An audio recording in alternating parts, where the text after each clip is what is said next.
Okay, so fpds.gov is the database where the purchasing agents track the set-asides. So if they're guaranteeing 5% of the federal budget to veterans, when a purchasing agent hires a veteran and spends 5% of their budget with that veteran, they would post it in the system. Or if they spend, 1,000%, every dime they spend on veterans and women and minorities and 8As and hub zones, service disabled veterans, they put in this system until they meet that minimum criteria. Once they meet that minimum criteria, Okay. they'll stop posting in here for the rest of the year. So if they don't meet their minimum, then they're going to continue to post in here. Once they do meet their minimum, they're going to post to prove that they have. So Okay. best example I can give you, and this actually happens all the time. Matter of fact, it's a prime example of it right here.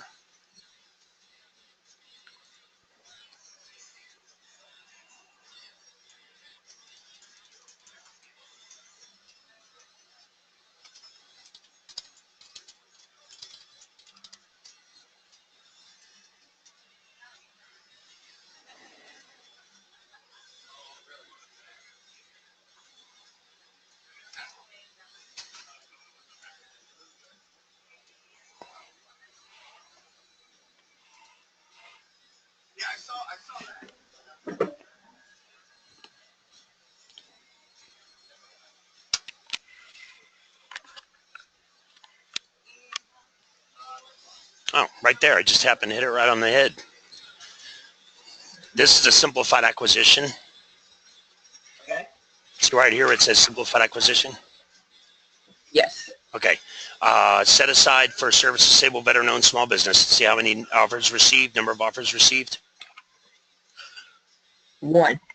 Now, this client only did $1 million in revenues last year with 13 Okay. employees. So he's not a big business, but the government gave him a $1 billion contract Gosh, what? with the B. I hear you. With the B. Now, Wow. there's a good chance they might have done this just so they could reach their set-aside requirements. Okay. If they're an agency that has a $50 billion budget and they're supposed to spend 23% of that with small businesses, how are they going to hit that 23% requirement unless they award 23 $1 billion contracts? True. To do it, 50,000 or 100,000 or even $1 million at a time,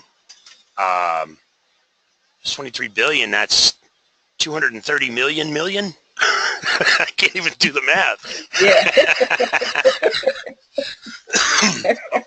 Sometimes they'll award a big contract to a small business just to meet that set-aside requirement for the year. The problem is what the small business doesn't realize is when they do that, they're no longer a small business. Okay. So they might have, it's a good problem to have. Collecting $1 billion over the next year is a great problem to have. But if he doesn't run with it and realize what he's doing, next year he's no longer a small business. He can't do those contracts. Now he's competing against Raytheon and the big boys. So overnight, he's a big boy. Okay. So everything from that point, he had to look at unrestricted. Exactly. So, and again, making a lot of money is a good problem to have. Right. I've seen people land a big contract like that and work it and then sell the business next year and walk away. It's That's an option. Yeah. And it's kind of like the 8A program too, which is a 9-year program. A lot of people, well, what happens when my 8A runs out? I'm going to show you to get on a GSA about year 3 into your 8A. So when your 8A does run out in 9 years, when you do it, graduate, you've got the GSA to fall back on. But another solution is in 9 years, sell the business and retire. Right. Okay. It's feasible. It is. So basically, this process, there are steps. Pretty much, yes. I'll show you the steps here in a minute. Okay.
I didn't check to make sure you're not in Wisconsin, right?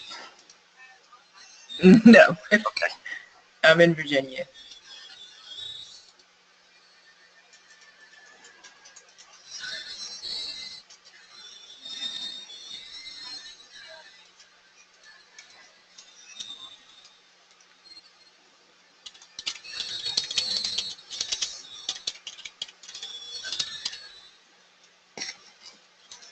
Now, this is the long-term solution to do everything that the federal government has available to you.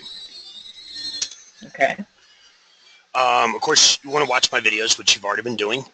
You have to register with the state, either as a DBA or an S Corp or an LLC, something like that.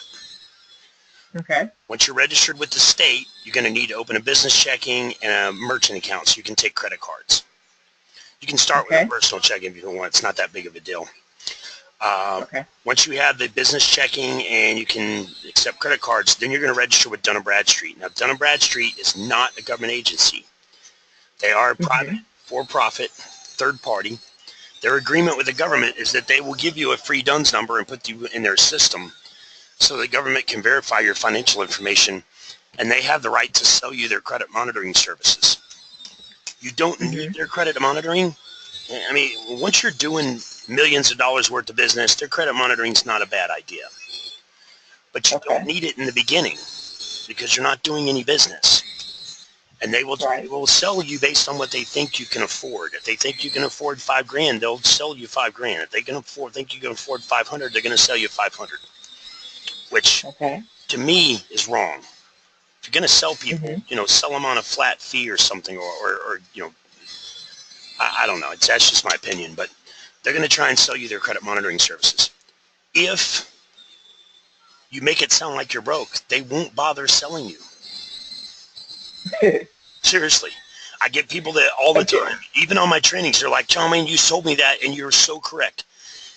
The way I tell people to approach it, when you call up, you're going to have to tell them the truth. You're going to have to tell them how much you made last year. You're going to have to give them your financial information. You don't want to lie to them. But just because you made $200,000 last year doesn't mean you got $200,000 on you right now. The way I tell people to approach it is to say, I want to get registered to do this little job for the government. They're going to pay $300 on this. And boy, I could really use that $300.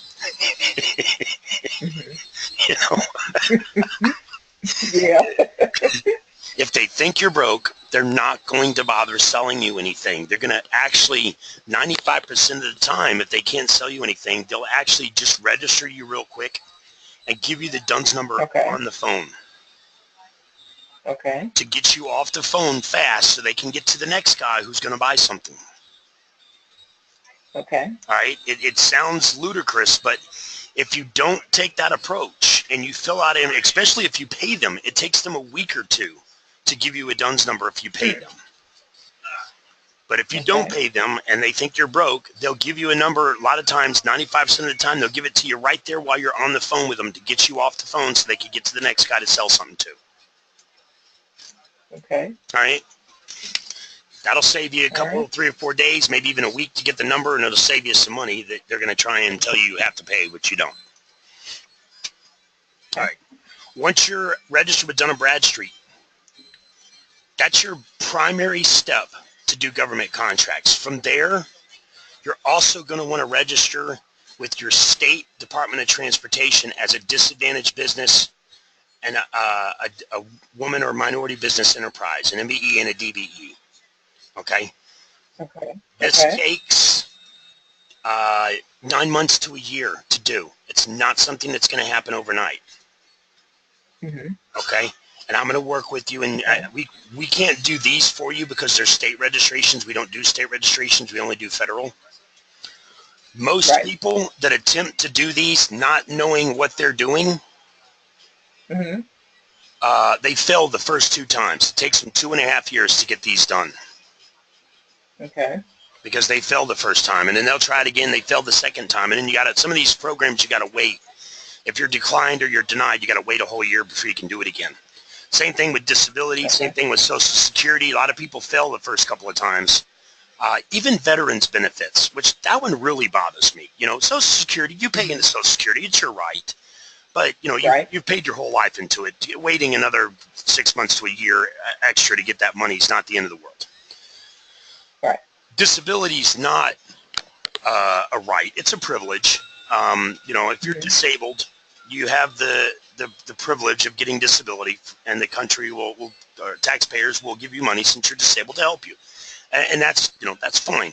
People who apply for disability, frequently they try it twice before they get it right. And a lot of times the second time they fail, they'll finally go to an attorney and have the attorney process it. And then the attorney gets half of their first year's benefits or something like that. And that's fine. Okay. The one that bothers me is veterans. When a veteran retires or gets his general or honorable discharge and he's released from his responsibility, he has the right, not a privilege, it's a right. They've fought for this country. They have the right to get their veterans benefits. Correct. Most people, a lot of veterans tell me they had to apply twice before they finally went and had an attorney do it and gave the attorney half their first year's. Because why are you going to wait 3 years to get your benefits? Might as well just get it done. Right. So unfortunately, these DOT contracts are similar to that. They're not easy, but I'm on your team. I'm going to help you with them, and you'll be able to get them done the first time. The beauty of these in the long run, because it takes 9 months to a year to process, but once you hold them, prime contractors will hire you as a sub just because you hold these. Okay? Because they have to hire women and veterans and minorities to keep their contracts, and they'll hire you just because you have these certifications because they can write it off. Okay. The DBE and the MB is where you might have heard of the term called a pass-through. Pass-throughs are frowned upon. In some ways, they're illegal. In some ways, it's almost impossible to prove it. So, it still happens. But that's where a prime will hire a subcontractor and pay them just to show that they paid them X number of dollars to write that off. And then they don't even have them go do the work. Wow. So having an MBE and a DBE and an SDBE, all those certifications will help you get more work from primes, and they'll hire you just because you hold it. Okay. All right? You also want to register with primes as a subcontractor. Now, this is actually much easier than you would think, because most primes, like if I go and I search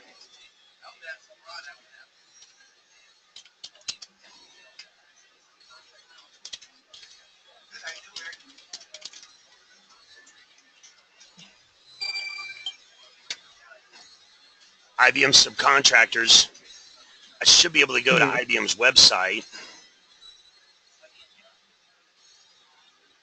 and that's where I download the document to fill out to sign up to become an IBM subcontractor. Okay. And we can do that with all the primes. A lot of them, Raytheon, SBLO, Raytheon Supplier Diversity. So a lot of times we can just go right to Raytheon's website, and they got a simple form to fill out to sign up as a supplier, a diversity supplier for Raytheon. Okay. Essential supplier registration right there. So you want to eventually, it's going to take a time. There's a lot of Fortune 500 companies out there, a lot of big primes that are doing work with the government. It's going to take a while to register with all of them. But that's a whole nother process. That's a whole nother area of business that most people don't even think of. Most people register with the government because one agency called them and said, I want to buy your widget. I need you to register. And they'll register. They'll sell that one widget, and then they'll never sell anything else because they don't know what they're doing. Right? So you also want to register with if you want to do state contracts or county or city government contracts, you have to register with the state and the county and the cities to do contracts for them. Each state, each county is different. With the federal government, you do one registration. You can do business with any federal agency in any state. With the state government, you have to register in each state, each county, and each city government. All right? Each state, county, and city government also has disaster recovery divisions. You want to take the time to register in those eventually, because those will give you the benefit of, most states will declare a disaster before the feds do. Right. So if you're in the state of Virginia and the state of Virginia declares a disaster and they hire you 2 days later when FEMA's declared a disaster in that area, most likely FEMA will keep you because you're already working for the state. You're already in place. Mm-hmm. All right. Now, Okay. past that, we can do the rest of this for you. So you need to register in Okay. SAM. We do the SAM registration. We need to process your CCR and ORCA and DSPS and all that into SAM. We do that. You need to register with FEMA. We do that for you. We will build your capability statement. I will work with you and help you write your elevator pitch. We can't really write it for you because don't really know how you do things differently, but you and I will work together on that. Okay. We'll register you for the simplified acquisition, the no-bid contracts. We create a website for that program, which we provided at no charge. The reason why we do that is because most websites are not viewable by the government. So a purchasing agent wants to hire you, and they go to click on your website to get your information. Your website doesn't load. They go to the next guy on the list. Okay. So we include a website with that program for free that we guarantee works through all federal firewalls to resolve that problem. Once you've been in business at least 1 year and they've got the portfolio to back it, then we do your 8A. But we don't want to do the 8A. Okay. We can't do the 8A as a startup because you have to be in business at least 1 year. Okay. And you need a solid, balanced portfolio of clients, which you and I have 1 year to build. Okay. All right. Wide area workflow. You're going to run into a contract eventually that requires wide area workflow in order to invoice and get paid. So we're going to need to set that up eventually. Okay. We're going to want to register you eventually as a woman or veteran owned. That takes 6 months to a year. That's not a short-term solution. And in the long term, in the grand scheme of things, maybe once your 8A's in place and you got a balanced portfolio and you're doing well, the contracts that we're going to be working on are non-GSA contracts. They're 5 years and under. Once you've got your balanced portfolio and you're ready and you can handle it, you've grown enough to take it on. We'll start doing your GSA schedule, which also takes a year to process. Probably about year 3 or year 4 into your 8A would be a good time. And GSA will allow you to do longer, larger contracts. Like instead of 5 years and under, it'll be 20 years and under GSA. Okay. But everything's a process, and we don't want to dive in head first. We want to do it in the right order and take baby steps in the beginning. Crawl, then walk, then run, and do it right. Okay. Well, can you check to see how well I've done? So far, I've already registered in SAMS, which used to be the CCR. Okay. I have my DUNS number. Okay. I haven't registered with FEMA, I don't think I have that. But all that other good stuff, I'm basically set up with. I did the self-certification for the woman-owned small business. Okay. And I'm not certain if it took, or all I see when you log into it, you see it says it gives you a date as to when it expires. So I'm going to assume that the information that I submitted, it was good to go. Do you know your cage code? I do. It is 47. Let me get it right now. I got it right down. Where is it? Okay, yeah, 47 VJ 701. VJ 7. It's 47 VJ 7. 47 VJ 7. VJ 7, yes. Okay. You're going to want to figure out something that makes you so that you can memorize that real easily. So when a purchasing agent ever asks for it, you just blurt it out. You don't have to think about it or go find it. You just say, yep, it's 47 VJ 7. The best way I've found to help people learn their cage codes is just make up some stupid saying that it doesn't even have to make sense. but it's just a quick reminder, like 47. A disc jockey would be DJ, so 47 video jockeys, ran 7 shows or something, whatever. Something you can figure out. 47 VJs, something that makes it rattle off your tongue when you think about it. Okay. Also, you want to learn the military alphabet if you don't know it. What is that? The Alpha, Bravo, Exactly. Charlie, Delta, Yep. Echo. Echo, Foxtrot, Okay. Golf, Hotel India, Juliet, Kilo, Lima, Mike. If you learn it, it will help you communicate better. It will help you get things done quicker. It'll resolve problems. It's such a good tool. And when you use the military alphabet, a lot of purchasing officers are active or retired military. And when you use the military alphabet, they may assume that you're military, or maybe you got a big military family. They assume that you're part military or involved in the military somehow, which is a good thing. That builds trust. Okay. Now, of course, don't ever lie. Never, ever lie to the government. Oh, no. Whatever they assume is their problem. Right. If they assume that you're bigger or better than you are, then that's fine. There's no harm, no foul. Right. Every tool you've got to make it so that there's no reason for them to say no, the better off you are. And learning the military outfit is part of that. Okay. Okay.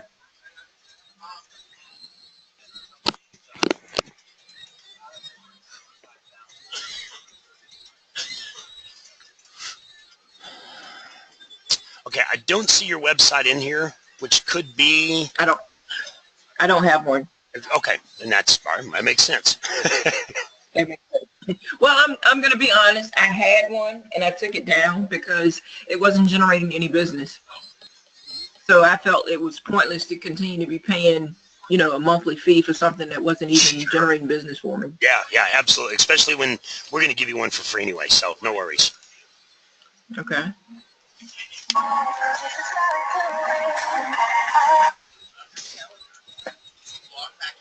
Okay. There's a few, you've done pretty good. There's a few discrepancies in here. There's no non-government federal certifications. Your equipment materials is blank. You can have up to 16 keywords. You definitely want to take advantage of this because this system is designed specifically for keyword searches. Okay. Definitely want to list any quality assurance standards. You've already answered the broker question. That's good. And you got some past performance listed. That's good. Okay. Okay. So we need to straighten that up. Not a major deal. We need to add the website, get it fixed. Let's check out.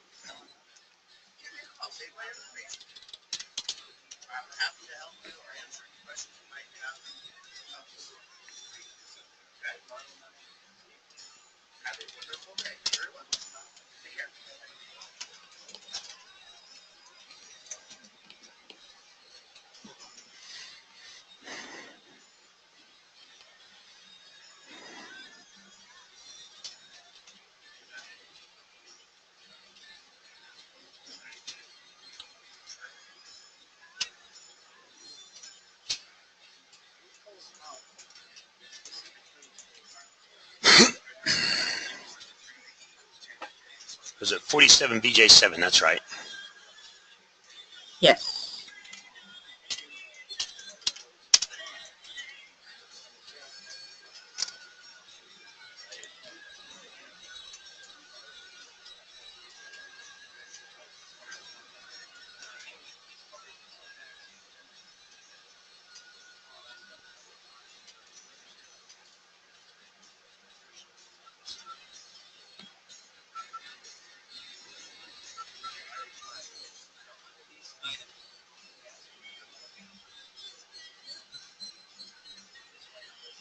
And see, I don't see the woman-owned self-certified showing in there. Yeah, it's right here. You did the self-certified small disadvantage, so that's the SDBE. And you did the ED WSB, which is good.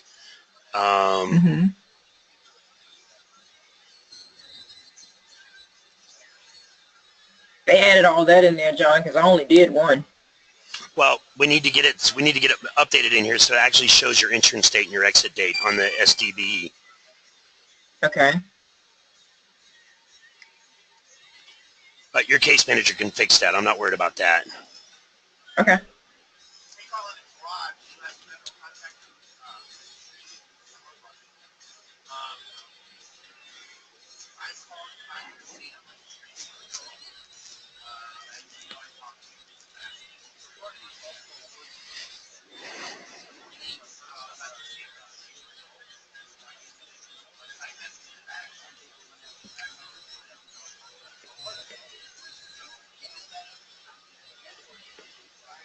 Okay.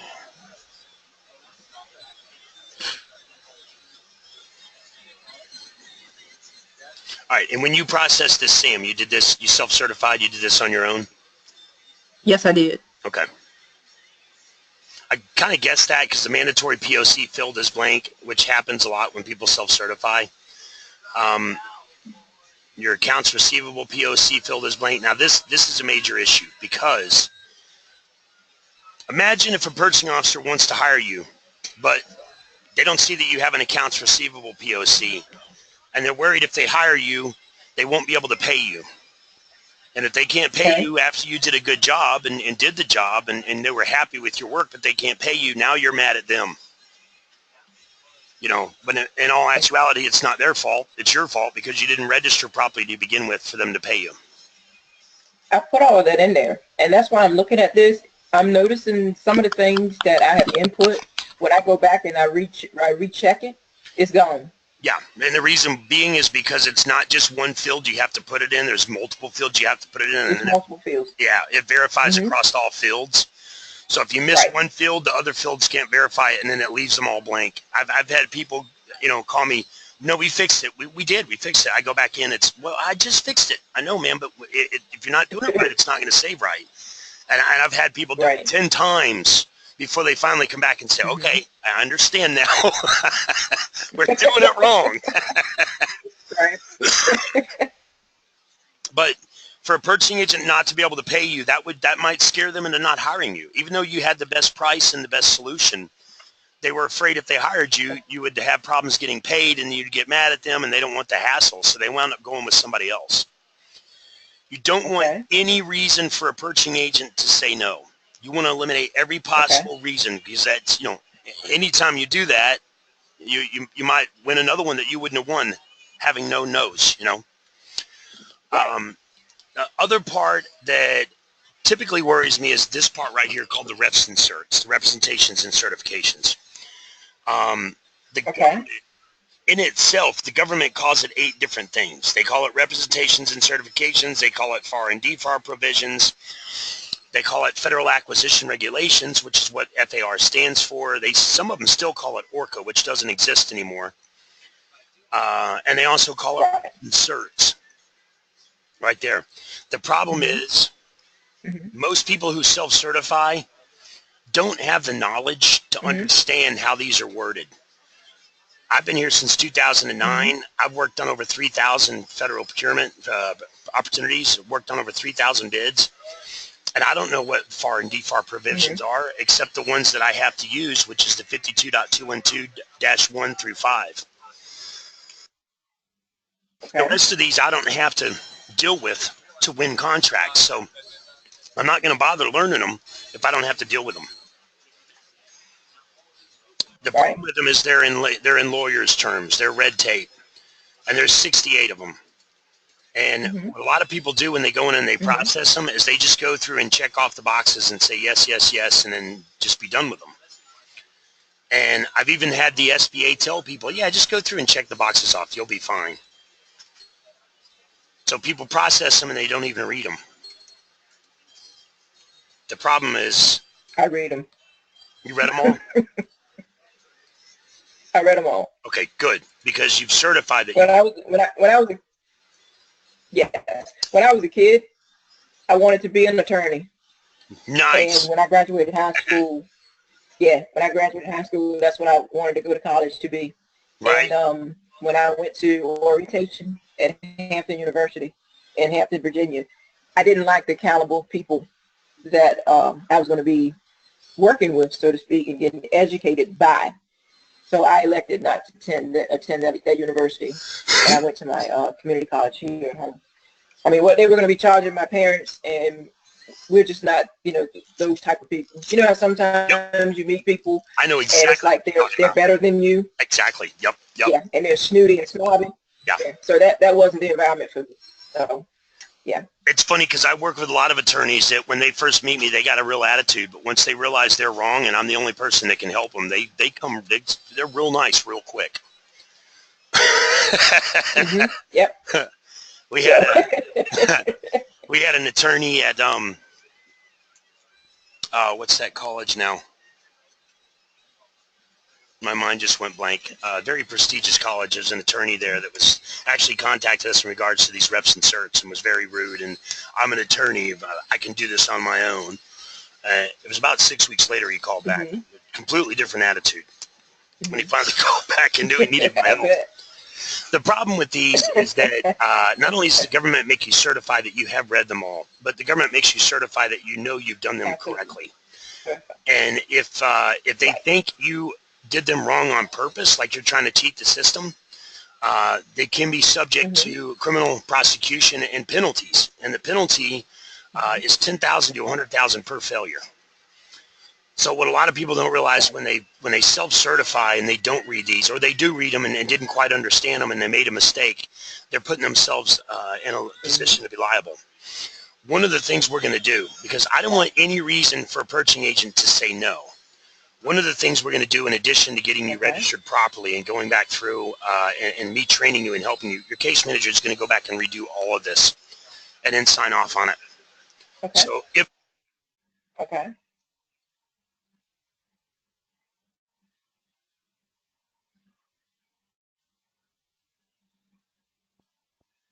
if there is a mistake made, knock on wood, our purchasing agents have done 80,000 of these. They don't make mistakes, but we know nobody's perfect all the time. If there is a mistake on it, they pay the fines. They're responsible. It takes the liability off of you completely. The government can't say you were trying to cheat the system if you didn't process it. And it was processed by a third party who's not making money off your commissions, therefore there's no liability. One of the things I hate doing is going through and spending the time to help somebody bid on the contract, find out later they didn't win it because they had a discrepancy in their registrations. Okay. So in addition to fixing your SAM, they're also going to fix your DSBS. They're going to build a website, put it in here so you got a website for them to go to. The website works through all federal firewalls. And they're going to get you set up for those simplified acquisition, those no-bid contracts. Have you been looking at those NFPDS? Yes, I have. Okay, because that's where this is where they track the set-asides for small businesses, and a lot of these are put in here as simplified acquisitions. So if we look at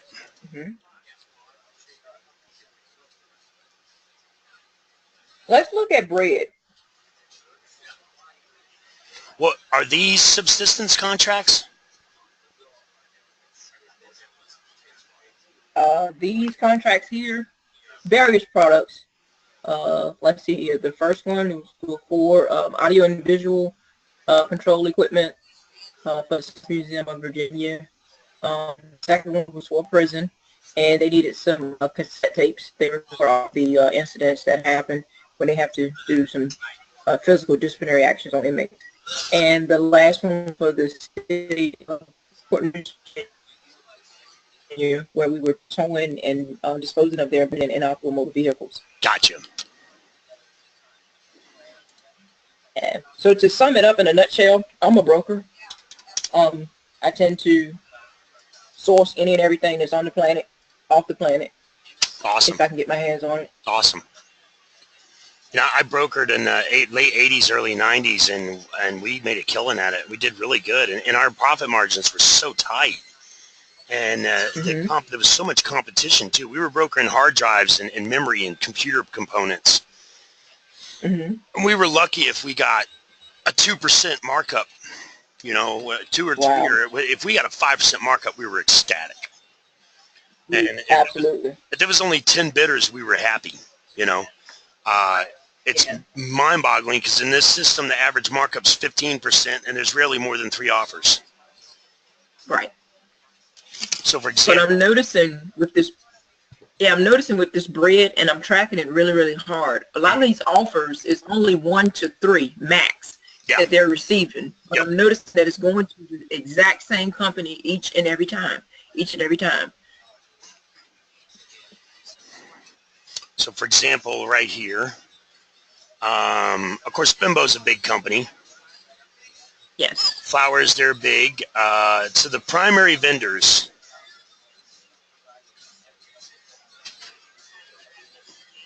Army and Air Force Exchange Service, Interstate Brands, Bimbo, East Baking, Earth Grains, Klosterman, Earth Grains again, Interstate, and Bimbo. Now, if it's a small business set aside, they can't bid on it direct.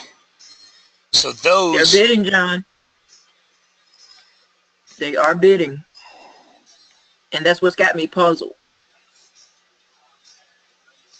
So I don't know whether they have broken down and set up like some little shell type companies that they're utilizing, and then maybe put like the corporate Bimbo as the subcontractor that they're going to use and working it that way. But see, this one here, number of offers received, only 2. Yeah, that's not uncommon. I rarely see more than 3 offers received all the time. Right, right.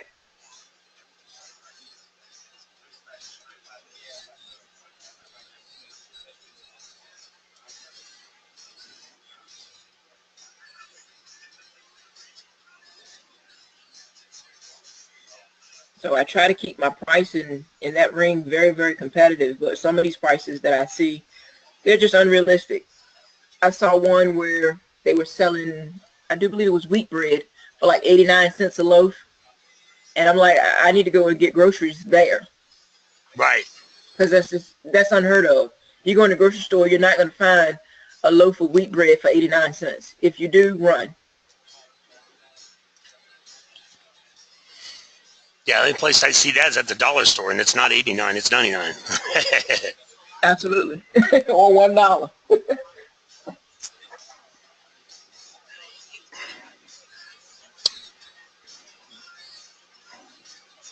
Well, on the entire planet, this is not just state, this is the entire planet under the keyword bread. Okay. There's only 61 profiles in the federal system. Now, Okay. 61, That's not bad. it's not bad, but more than half of those are not compliant. I can tell you that right off the bat. So you could take 30 of those out of the picture. Because if you look, if they got a blank in here, they're not compliant, and it's about half. So that knocks it down to about 30 right there. You got people that distribute yeast, but they're not actually making bread. These guys do seafood that's breaded, so they're not selling bread. They're not. No. Breads, rolls, cookies, yes, they are. Fish break goods, sales and service of food equipment, they're not. So out of that 60, cut that in half, because half those people are not compliant. Then take that 30, cut that in half, because half those guys are selling equipment, not actually bread, or they're selling something that's breaded. Right. So in the grand scheme of things, you're probably looking at maybe 10 to 15 competitors that will be competing against you when brokering. Not bad. No, especially when you consider rarely do they get more than 3 or 4 offers. Statistically, then, if you submit 5 or 6 bids, you're going to win at least a couple of them. Okay. Now, I have seen this LAM Wholesale LLC. I have seen them awarded some contracts. I have seen them. Let's check them out. Okay. So I'm going to take their DUNS number. Okay.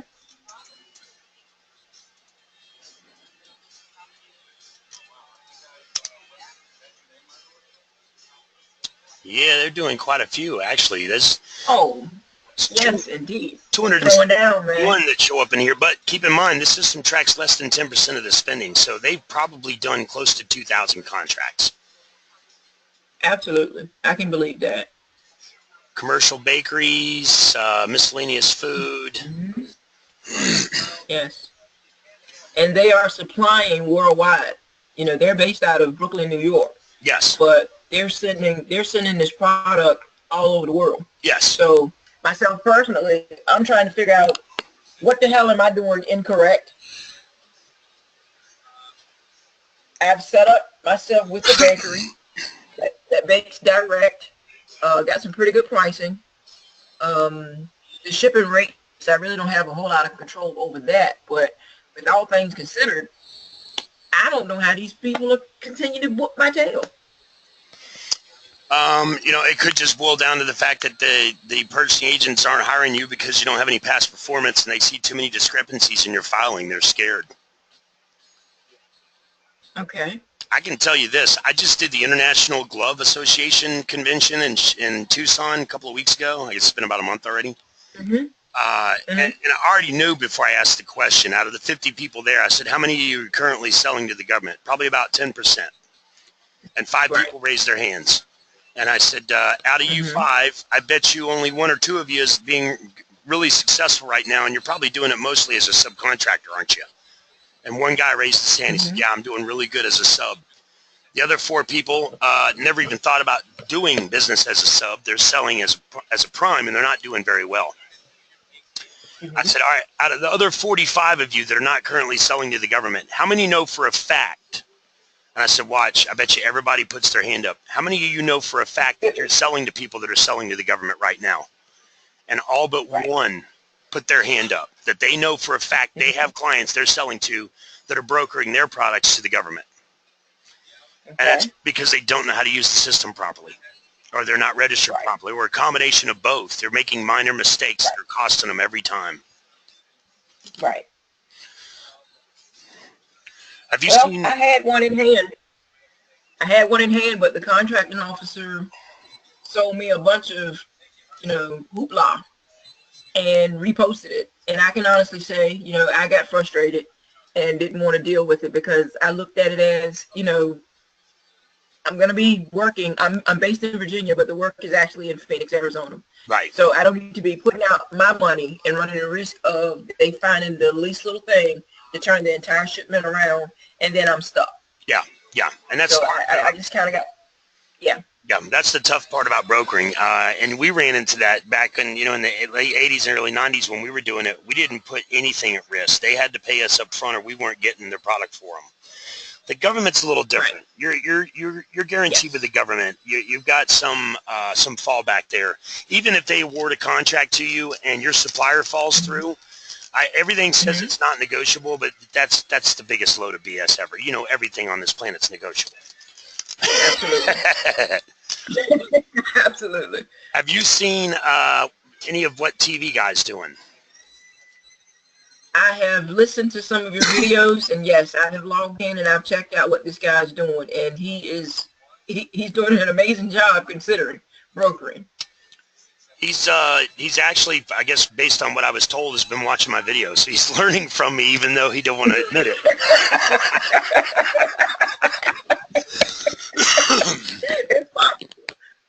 That's priceless because there was a time that I told him you need to hire people and you need to get on the 8A, and he said, nah, I don't need none of that. You don't know what you're talking about. I'm doing just fine. He told me I didn't know what I was talking about.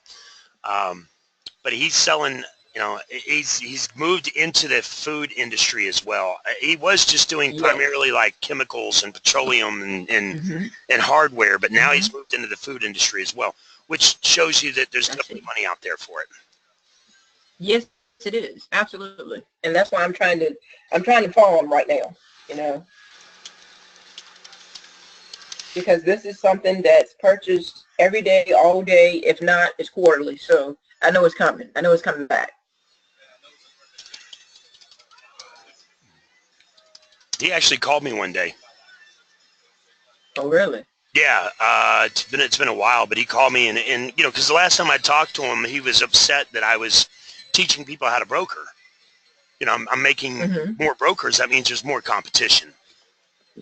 Right. Which, in the grand scheme of things, I mean, if you look at the numbers in the grand scheme of things, if I brought on 100 brokers a month, I'm not doing a dent to him because in the federal system in SAM, there's 1.2 million for-profit vendors, but over 900,000 of them are inactive.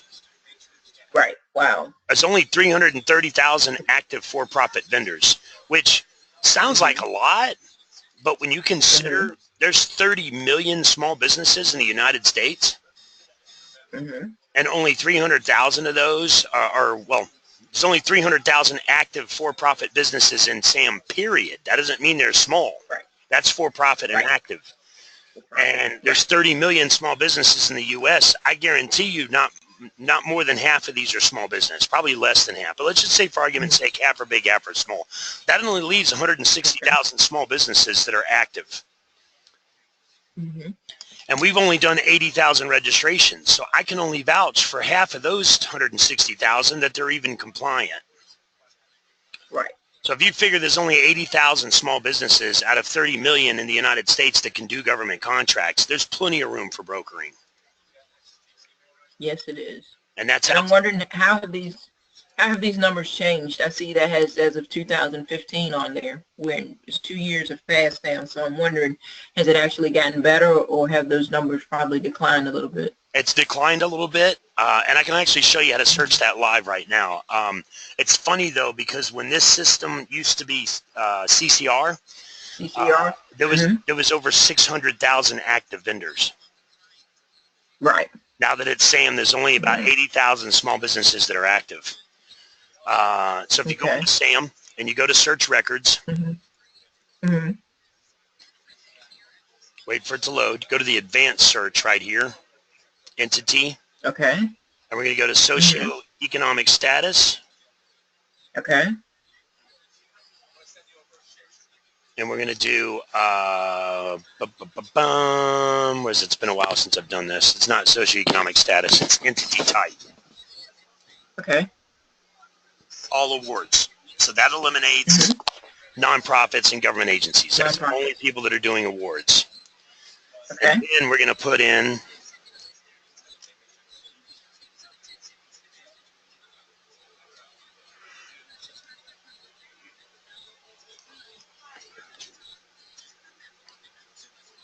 okay, so that's all awards. We want active, yes. We don't want active exclusions, no. Actually, I'm going to leave that off because I'm just going to show you the people that, if they have active exclusions, that they're still active, though, even though they may have active exclusions. Even if they have federal debt, they could still be active. So I'm going to leave that, and we're going to go to socioeconomic status. Okay, so first we're just going to look for profit. Okay. So for-profit vendors that are active, 378,000 compared to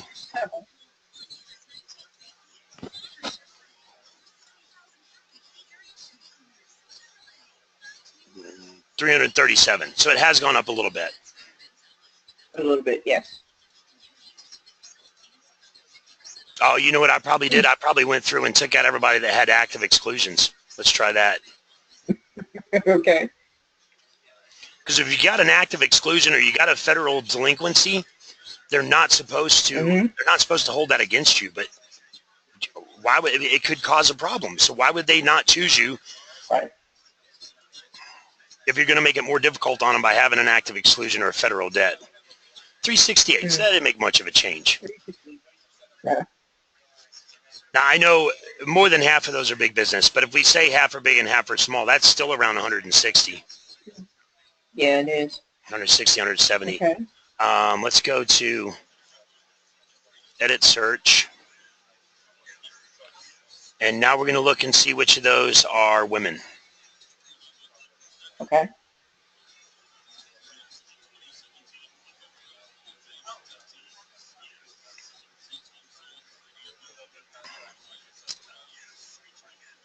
It's gone down. It's down to 71,000 compared to almost 80,000 in 2015. It was 79,000, 69,000, excuse me. Okay. Wow. No, it's gone up. It's gone from 69 to 71. It's gone up, 71. Not much. 71. Not much. Like 2,000 increase. Let's refine that.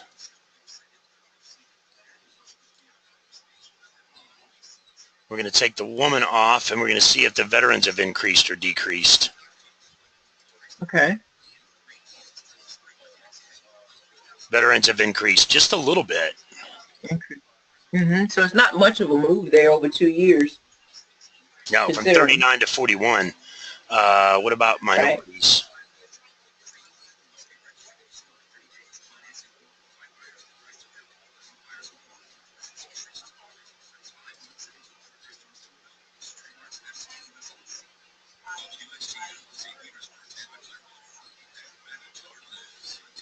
Minorities have 60. almost the same, 61,836. Same. Mm-hmm. 61.6, actually gone down a couple hundred. No, 62. It's gone up a little bit. It went up a Everything's couple gone up a times. little bit, yeah, but not much. Not much for a 2-year time frame. Yeah, it's funny because I had the SBA reach out to me one day, and they're like, "We want to know where you're getting your numbers from." I was like, "What do you mean? I'm not where am I getting Really? from?" They said, "You got this letter stating that you got this information from the reference SBA." And I'm like, "Well, yeah, I did reference your numbers in 5/20/15, but and they're like, well, where are you getting these SAM numbers that you're referencing?" From SAM. Under the advanced search in SAM, you didn't read that part? Right. Right. Well, here's the thing. Everything so far about me tells me yes. About you, I mean, sorry. I have to, people say don't read a book by cover. I have to some extent. You know what I mean? Right. Um, Mm-hmm. if you don't, you don't want to read every book by its cover, but you got to kind of judge a book by its cover a little bit. Otherwise, you're going to wind up reading a lot of books, and you got to get halfway through the book before you realize it's not a very good book. Right. You're absolutely right. My client success ratio is almost 90% now, which is amazing because 5 years ago when I first started, it was about 50-50. About half the clients that hired me won contracts, and about half of them didn't. That bothered me. Mm-hmm. I don't, number one, I just don't like people being upset with me, period. But it also bothered me that I realized that they could be more successful in the system, but there was things they were missing. And I needed to find out what they were missing and help them. So I started doing this training. And actually, the biggest thing I started doing is requesting debriefings, which I'm going to teach you how to do. Okay. A debriefing is imperative. You know, when people say you do the same thing over and over and expect different results, that's the definition of insanity. Right. People do that with government contracts all the time. It's mind-boggling. I had a guy call me, told me they submitted 50 bids, didn't win none of them, not a single one. I want to hire you because we need to get this fixed. I said, well, how come you're not winning them? He goes, well, hell, I don't know. That's why I'm hiring you. He didn't know he could even do a debriefing. Wow. I started doing debriefings on every opportunity I saw, even if I didn't bid on it, even if my client didn't even bid on it. If we were just looking at it in FBO, I'd put it on my watch list. And when it was awarded, I'd request a debriefing. About half the time, they'll give you that debriefing just because they don't want to mess with, they don't want to bother. They'll just, yeah, here it is. Take it. Leave me alone. The other half of the time, if you didn't bid on it, they'll say, well, I didn't see that you were a prospective bidder, so I don't have to send you the debriefing, which they don't. And that's fine. But I started reading these debriefings and finding out why they chose who they did and why they didn't choose who they didn't choose. And I realized a lot of the times the people that were losing them were the same people. The people that were winning them were the same people. And the reasons why they were being hired were pretty much the same. Just doing things correctly. That simple. The biggest problem is doing things correctly. Before I started doing proposal writing in 2009, I used to refer people to proposal writers. I referred one of my clients to a proposal writer to do a proposal for a nuclear power plant. And when they did the debriefing, because they didn't win it, the purchasing agent told them, you made a basic amateur mistake. You forgot to include the bid bond. Otherwise, you were our first choice. We would have awarded it to you. But you lost it because you forgot to include the bid bond. They didn't even forget to include the bid bond. They bought the bid bond. The proposal writer that they hired forgot to include it. Wow. Yeah. Not knowing what they were doing. Did they get a refund? Nope. Proposal writers don't give you any guarantee either. If you lose, oh well. I do give a guarantee. If you don't win that first contract, I'm going to keep helping you submit bids until you win one. I'm not giving up. And I'm not going to make you pay for each one. If you pay me for one and I write it and you don't win it and it's my fault, I'm going to write bids for you until you win one. If you don't win it because Okay. your price was too high or something like that, that's not either of our faults really, but I'm still going to help you until you win one. Okay. If I don't want your money, I want your business. Right. And there's a difference. Major, major difference. Right. Yes. Well, once I started learning how to actually write proposals, and I started writing proposals instead of referring that out, and my clients started winning contracts, and I trained them and helped them and educated them, that 50-50 went almost up to 90% now. I think the last report they ran was 89.7% of my clients are going to be successful this year. And that's up from just a few. It was 87 point something last year, and I'm at 89 point something now. So it's only gone up a few more points, but that's almost 90% of my clients will win a contract. And that's because of the That's knowledge. pretty good. Yeah, it's major. But because of that, I'm very picky about who I take on. I get a Caucasian male, a white guy out in Texas saying, hey, I want to do business with the government, but you're not a veteran, you're not a minority, you're not woman-owned, and all you do is weld hinges. You're not going to be, Right. if you are going to be successful, it's going to be limited because number one, you're too specific. You're not willing to broker. Mm-hmm. So you've only got a certain limited number of opportunities to bid on. You're a white Right. guy. There's no set-asides for you. I'm sorry. I'm just giving you facts, Right. So the likelihood of you being successful is not. And I'd rather not take you on as a Right. client and not have you win contracts. You, on the other hand, are Okay. willing to broker. You're already brokering. You're African-American, Yes. right? Yes. You're a woman. Yes. Have you served in the armed forces, the reserves? Are you a veteran? No. Okay. Have you ever checked to see if you're part Native American? No, I haven't. But I think sometimes the way that I behave, I may be.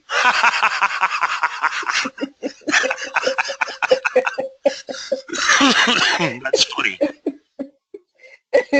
My grandma used to tell us, if you're part Native American, which, believe it or not, a lot of African American people are 1 or 2% Native American and don't know it. Mm-hmm. If you're more than 1%, you may qualify for the 8A with that. You're probably going to qualify for the 8A anyway, but it's a long-term, Okay. it's a year to process. It's not something that's going to help us today. But you've got the ability and you've got the tools, you've got the set-asides to be successful. So basically what it's going to boil down to is all I can ask is your word that you're going to actually submit bids, that you're not going to submit one bid and not Yes. win it and quit.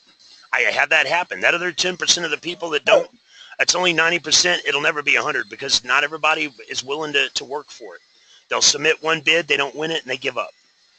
They'll make phone calls for a couple of days and not get anywhere and stop it. They'll stop making calls. If you give me your word that you're going to make calls, I'll teach you what to say and how to say it. I'll give you the names and numbers and their emails, and we'll build your cap statement for you to email it to them. But I can't pick up that phone and call these guys for you. And if you're willing to guarantee me that you're going to submit bids and you're not going to give up on me, I won't give up on you, and I'll take you on as a client. I don't give up, John. I might give out. I don't give in, and I don't give up. All right. Right. I mean, if you need to step back a couple of days and take a breath, or, we submit 5 and we don't win one, you want to wait a couple of days to do the next one, that's fine. But we got to keep bidding and we got to keep calling, because if we do that, we're going to win one. And once we win one and we get in front of the right people, it'll snowball. Okay. Well, I've already submitted 2. Just from looking at your videos. I've submitted 2, and I'm waiting to hear the outcome on those 2. And I watched your video on how to set up the searches in FBO by the keywords. Okay. So I've already implemented that and got that going, where I have solicitations that come to me, in the email. Okay. So I'm in the process of, going through that now to pick out some additional stuff, that I'm interested in doing. So, yeah, I'm determined, I'm focused, I'm dedicated. Okay. So, I believe with assistance, and I have a strong faith in God. Awesome. So I strongly feel that all things are possible through Christ Jesus. So if you believe, yep. If you truly believe, I'm absolutely. ready. All right, this is what I can do for you. Absolutely. You got to believe it to achieve it.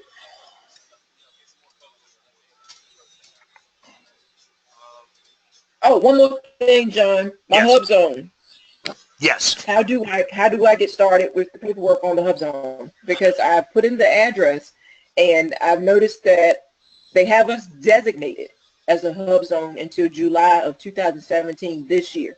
So I don't quite know what's going to happen after July 2017 with the designation. Yeah, I'm gonna have to look into that because once they decertify Hub Zone, that typically means it's no longer a Hub Zone. Period. And then you're no longer a Hub Zone vendor unless Okay. you're in another Hub Zone area or whatever.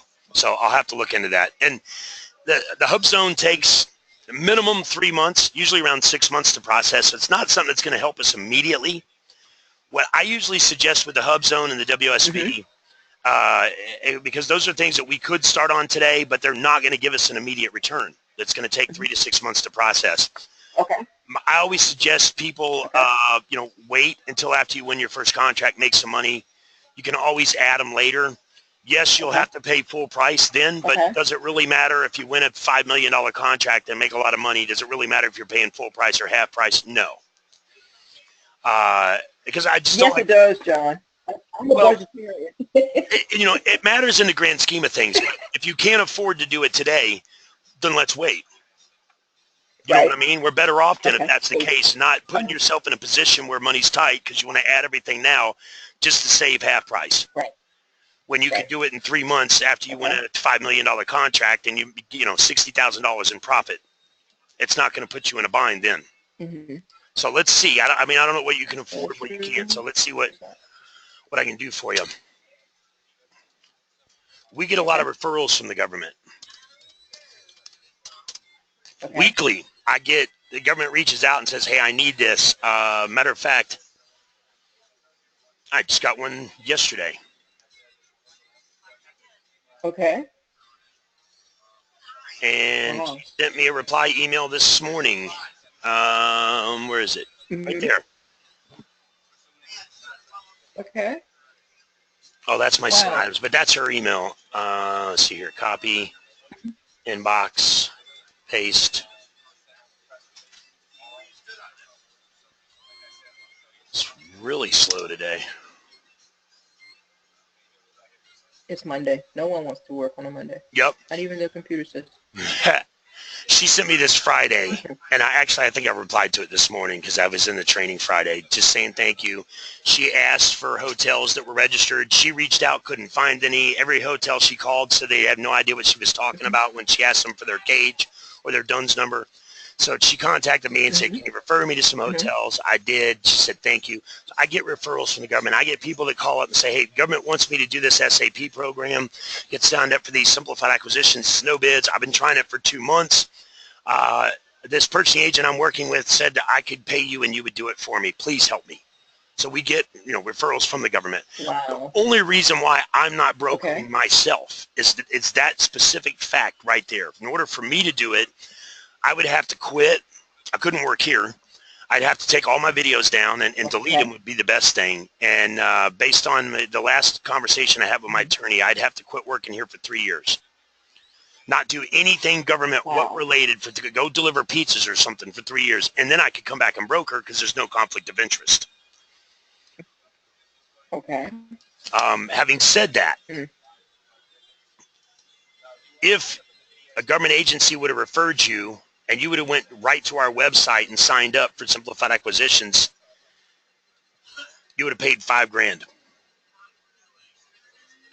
Wow. Right? And of course, if a purchasing agent says, hey, go do this and I can award this $500,000 contract that you're going to make $50,000 on, you're going to go do it without even thinking twice. Right? What I can do for you.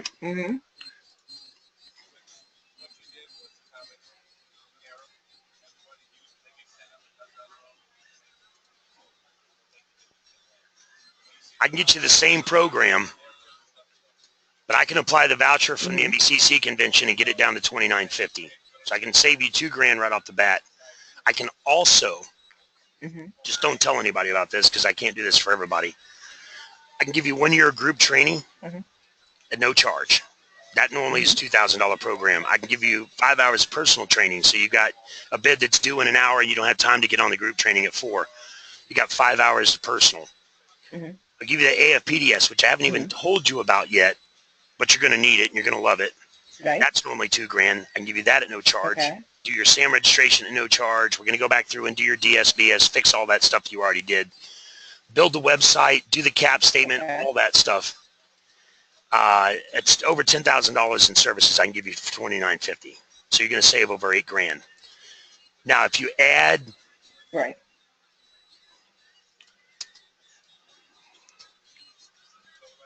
if you add the WSB, now it's normally $2,000 by itself, but if you add it to this, it goes half price.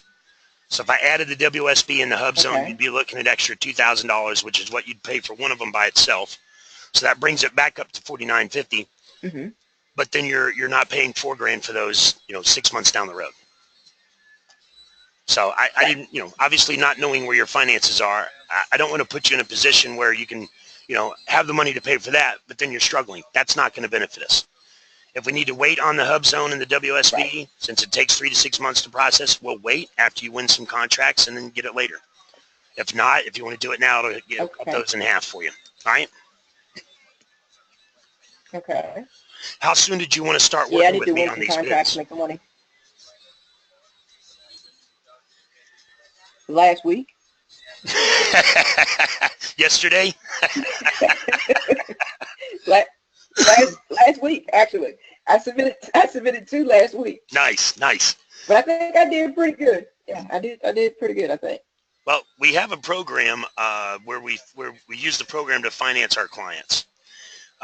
They do a soft check on your credit, so it's not a full check. I think they only use the last 4 digits of your social. It doesn't affect your credit. It's a soft check. It only takes 5 to 10 minutes to run you through it. I can transfer you over to my assistant, and she can run you through that real quick to see if you qualify for financing as well. Okay. That would be great. Did you have any other questions for me at this point? Not at this point. Okay. I think you pretty much covered everything. Yeah. Excellent. Let me get you over to Angela. She'll run you through behalf. If you find out you qualify for, we did one last week. Guy qualified for $10,000 worth of financing. He went ahead and added the WSB and the hub zone and the other stuff he wanted. Since he qualified, he just added it right there on the spot. So let me get you over to her, see if you can qualify for financing, and we'll go from there. Okay, sounds great. Thank you so much. You can thank me after you win your first contract. Indeed. I'll fly to Florida. I already love the weather. Indeed. Hold on just a moment. Actually, you're called in on the audio. I can't transfer you, but I can have her call you right back. Okay. That's great. And I'm emailing my number to you as well. What's the best number for her to call you? It's 757-374-7458.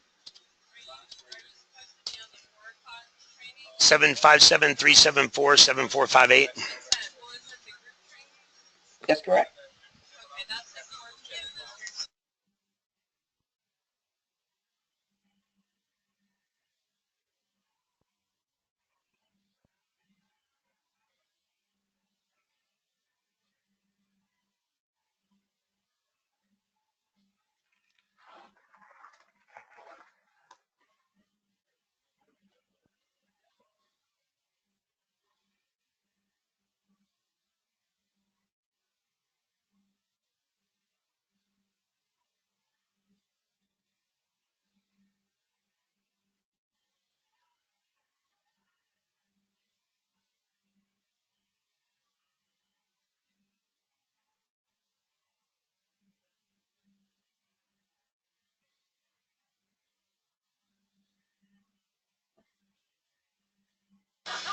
She will be giving you a call back here in just a few minutes. All right. Sounds great. You got it. Email's on its way. All right. All right. All right, John. Be talking to you soon. Likewise. All right. Thanks. Bye-bye.